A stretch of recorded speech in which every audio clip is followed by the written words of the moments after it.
Hi guys! So ngayong umaga ay pupunta ako dun sa tanim ko ng mulberry. So ipapakita ko sa inyo ang update dun sa mga namumunga na. Ang date pala natin ngayon ay November 14, 2024. Matagal-tagal na din na hindi ako nakapag-update sa tanim ko ng mulberries. Ngayong araw ay makikita na ninyo ang mga ito.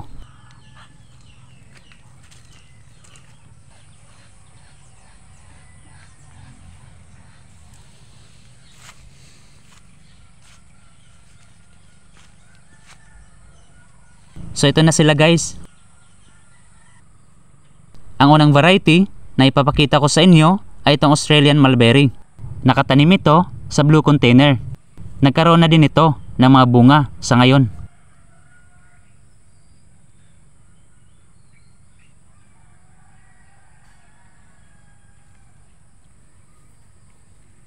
Malaki-laki na din itong kanyang puno.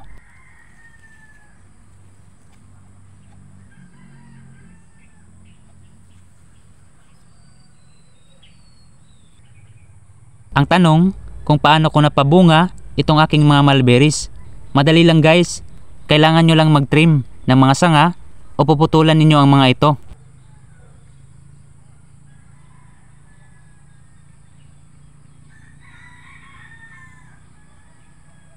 Makikita ninyo dito sa pinutulan ko ay nagkaroon ng mga usbong at itong mga usbong ay nagdadala ng mga bulaklak na nagiging bunga.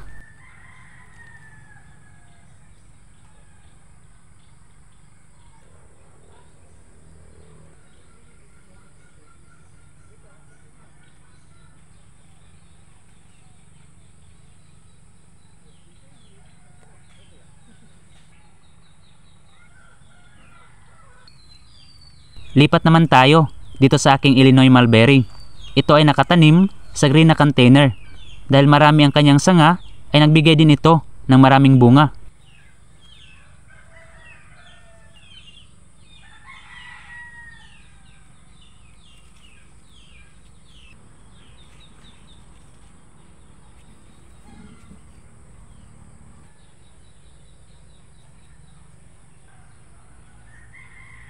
Ang mga rooted cuttings ay sanayin na ninyong itrim kapag mahaba na ang mga sanga para nang sa ganon ay dadami pa ang kanyang mga sanga.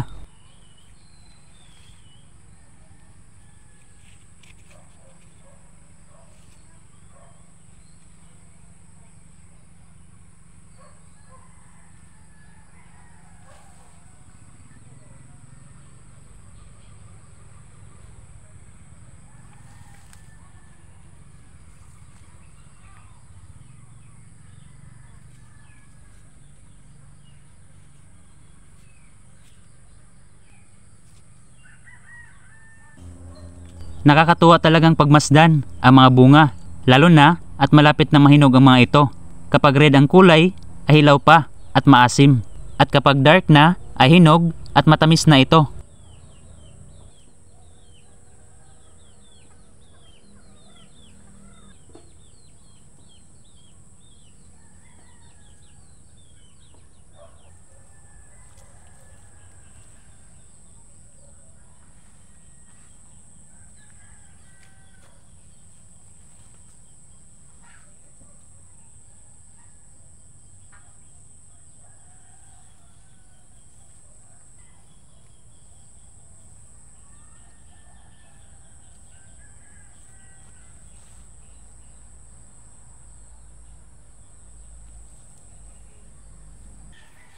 Puntahan naman natin ngayon ang dalawang Australian mulberry cuttings ko na tinanim sa lupa. Ang isa nito ay may mga bunga na din. Hintayin nyo lang na mag-mature ang mga sanga bago putulin ang mga ito.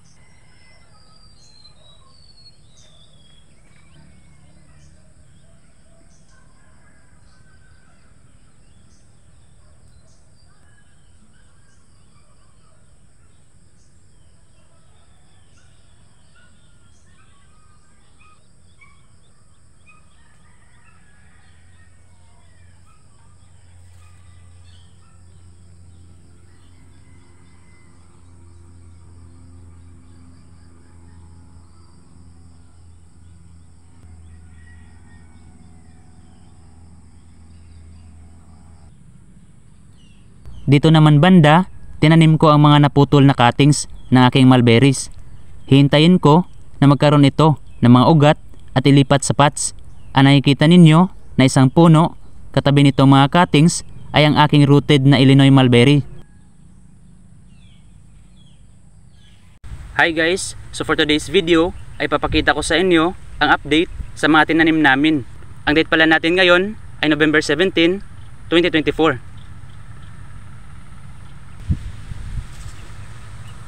So ayan guys, ito yung mga tinanim namin dito na kamote. Maganda dahil umulan, kaya buhay na ito.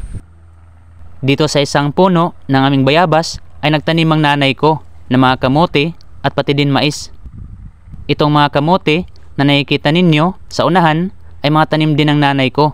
Balihin natin namin itong taniman.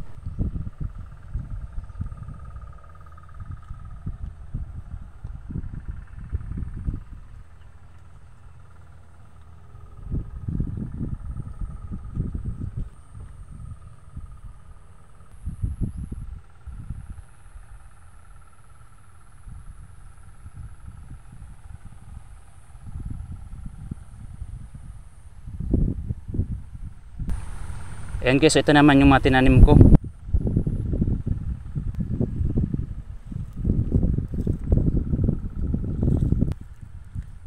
Dito naman banda, tinanim ko yung mga purple kamote.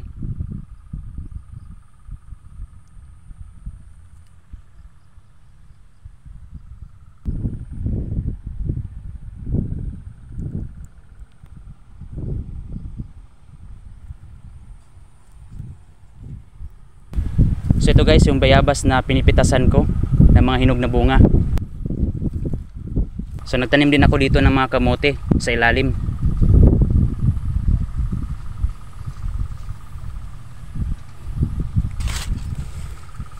Yan, so meron dito.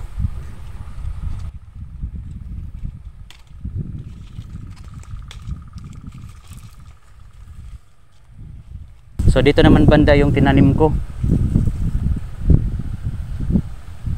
Yung iba dito ay kinuha ko na. Pero hindi siya ganun kadami dito guys. Kasi yung lupa ay medyo basa.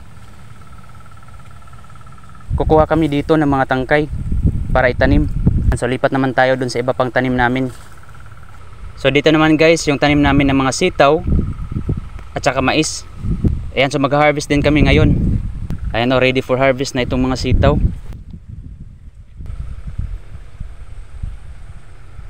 Ang haba nito guys oh.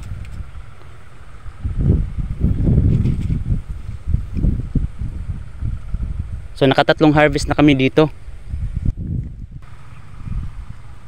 Yung mais din dito matataba na.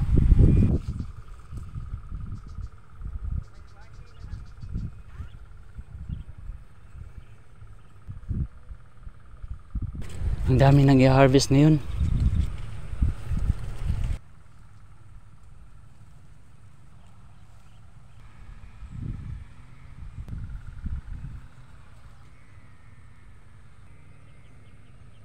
So ito na yung huli sa aming sitaw. So dito naman banda yung aking tanim na mani.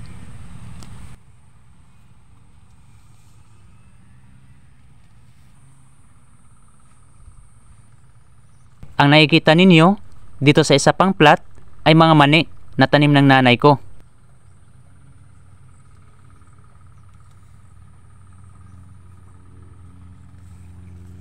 At dito naman sa katabing plat ay karugtong doon sa tanim ko na mani. At dito din nakatanim ang aking mga kamote.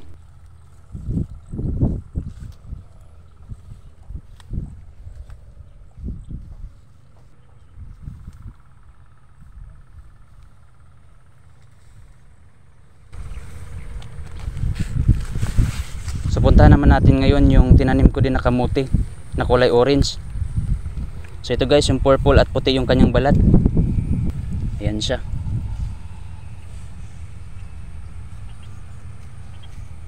Ayan, so ito na guys yung aking kamote orange.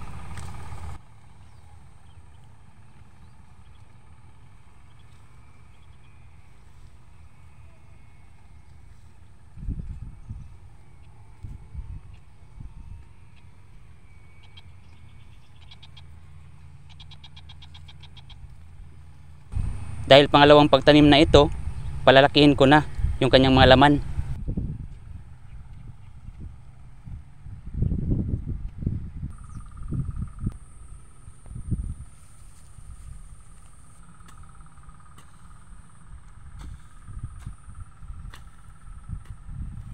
So ayan guys, marami pa talaga ang pwede na itanim sa mga plat.